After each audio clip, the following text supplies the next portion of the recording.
Welcome to our channel. Today we how to restore VMware virtual machine from Veeam backup to VPS storage. Detailed guide step by step clearly. Begin by ensuring that you have access to your Veeam backup and replication software. Open the Veeam backup and replication console. Sign in with your credentials if prompted. Navigate to the backup section within the console. Locate the backup of the VMware virtual machine you wish to restore. Right-click on the backup and select the Restore option. Choose Restore to a new location to create a fresh instance of the virtual machine. In the Restoration wizard, select the virtual machine from the list. Specify the new destination for the restored VM, which in this case is the VPS storage. Make sure to choose the correct data store that corresponds with your VPS.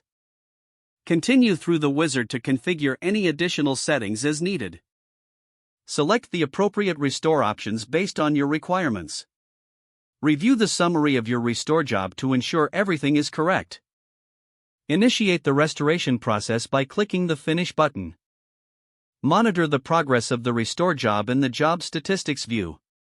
Once the restore is complete, navigate to your VPS to check if the virtual machine has been successfully restored. Power on the virtual machine and verify that all applications and services are functioning properly. If any issues arise, consult the logs available in the Veeam console for troubleshooting. Make any necessary adjustments to the VM settings on the VPS to align with your operational standards. Conclude by ensuring that backup strategies are in place for future protection of your virtual machine. If the page does not load, refresh the browser or try again in a private or incognito window. Make sure you are using the correct email address, then retype it carefully to avoid small typos. If your password is not accepted, use the reset option and create a new strong password you can remember. Check your spam folder for verification or security emails, then complete any requested confirmation steps. Enable two-factor authentication if available to improve account security and reduce unauthorized access risk. After signing in, review your profile details so your contact information and settings are accurate and current. If you see an error message, note it down and try again after restarting your device and internet connection.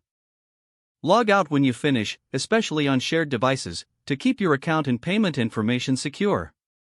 Don't forget to like this video and subscribe to our channel for more step-by-step tech guides.